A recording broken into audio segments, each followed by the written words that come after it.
आं गिबियावनो नोंथांमोननि सिगाङाव फंनैसो बाथ्रा बुंनो सानो जे आंनि बे सोरां लामा इउटुब चेनेलनि गेजेरजों गोबां दाब दाब जायगायाव थासारिखौ नायनानै आङो गोसोआव बुंनो सानो जे आरो बुंनो लुबैयो। मानो होनब्ला ससियेल डिस्टेन्स होनाया मोनसे मानसिनि गोनांथि जाना फैदों आरो बेयाव मोनसे गोनांथार जादों। मानो होनब्ला गावनि जिउखौ बासायनो थाखाय बयबो थागथियारिथार। मानो होनब्ला कर'ना भाइरासआ मानसिनि सायाव गोबां नारसिननाय नुनो मोन्दों आरो गोबां मानसिनि अनजिमा थैनाय आरो पजिटिभ केसआ बांनो हमदों डिस्ट्रिक्ट लायै डिस्ट्रिक्ट। बेखौनो नोंथांमोननि गेजेराव आं दिन्थिनो आखायाव लाना फैदों आरो नोंथांमोना बे भिडिअखौ नायनानै एसेबाबो बुजिनाय मोनगोन। माब्रै होनोब्ला बेखौ सिरियास लानो गोनां आरो मानसिफ्रा बेखौ एसे साबधानै थानो गोनां आरो माबे दाब दाब जायगायाव प्रब्लेम जादों आरो बेसेबां पजिटिभ केस जादों नोंथांमोना बे भिडिअनि गेजेरजों 10 डेज हिसाबै आपडेटखौ नोंथांमोननो लाना फैदों आरो 10 डेजनि उनाव आरो आपडेट लाना फैगोन आरो नोंथांमोना बे भिडिअनि गेजेराव सापर्ट होलाङोबा आं बेबायदि माखासे लाना फैनो नोंथांमोननि गेजेराव इडुकेसन थाबै माखासे लाना फैनो आं माखासे भिडिअ मोननै बिभागनिबो लाना फैनो नागिरदों। दा आं नोंथांमोननो जुरिजेनसिगोन नैबे भिडिअनि गेजेरजों। नोंथांमोना खिन्थानो सानो जे दा नोंथांमोना लाना फैबाय नैयाव नोंथांमोना नायनो हागोन positive case in last 10 days from 1 May to 10 May 2021 नैबेखौ 1 मेनिफ्राय 10 डेजसिम लानानै माने दिनैनिफ्राय लाना 10 डेजसिम आपडेट खालामना होगोन नैबेयाव डिस्ट्रिक्ट बाय डिस्ट्रिक्ट सोलिबाय थानायखौ नैयाव दंजोबो। नोंथांमोननो आं खोन्थालांनो सानदों फारि फारि नोंथांमोनाबो नायलांबाय थागोन। दा आं गिबियाव नोंथांमोननो होनो सानग्रोयो नोंथांमोना बेयाव नुनो मोन्दों कामरुप मेट्र'आव 14,235 नैबे डिब्रुगड़आव जादों 3,623 आरो कामरुप रयेल बेयावबो 3,255 नगावआव जादों 8 आरो नलबारियाव जादों 1,547 बरपेटायाव जादों 1,493 तिनसुकियाव जादों 1,429 काछाराव जादों 1,414 सनितपुराव जादों 1,243 दरंआव जादों 1,155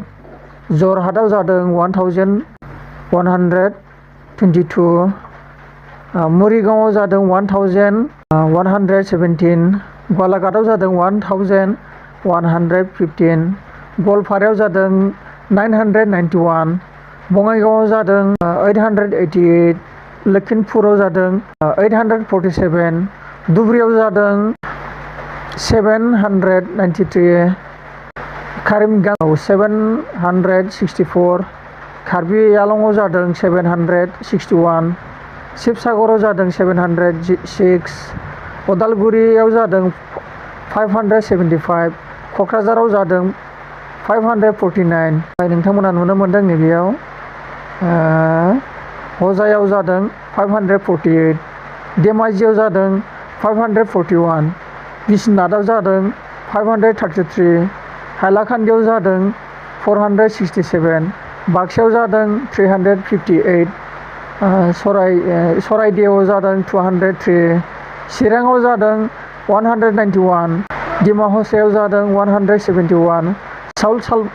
सालमारायाव जादों 157 वेस्ट कार्बि आंलं बेयाव जादों 111 माजुलियाव जादों 82 आफ्टार पार्सन 56 मा नोंथांमोना मिथिनो हाबाय बे भिडिअनि गेजेरजों update total district by district list होदों आरो नोंथांमोना मिथिनो हाबाय नैबे स्लिपआव बेयाव रोखा लिरनाय दं नोंथांमोना स्क्रिनशट खालामना नोंथांमोना नायनो हागोन। लोगोसे बेयावबो माखासे दं हेल्प नैबे सरकारनिनो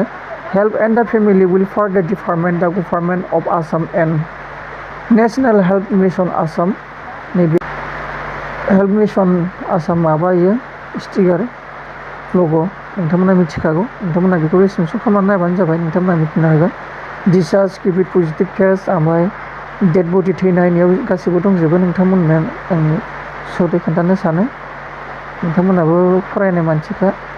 नैयो कविन डेटआ बेयाव बेसेबांखिनि जादों 1,700 53 बेयो बे आसामनिनो अकल आसामनिल' ओमफ्राय डिसचार्ज माने पजिटिभ मोननायनिफ्राय डिसचार्ज खालामनो हादों इयाव मोनसे रोजा उजुर लाख 2,57,571 नै बियो आरो केबिन पजिटिभ केस माने बेसेबां केस खालामनाय जादोंमोन 2,98,171 ओमफ्राय केबिन टेस्ट माने जिखुनु मोननाय मोनैनि टेस्ट खालामनाय रुल हिसाबै नियम बायदियै डाक्टारफोरा लिस्ट लानाय बायदियै नैबेयाव 91,48,938 होमबा नोंथांमोना रोखायै बुजिनो मोनबाय दा नोंथांमोना बेखौनो फोरमायना होबाय आरो नोंथांमोना बुजिनो हाबाय होननानै आं सानबाय बेखिनिखौनो नोंथांमोननो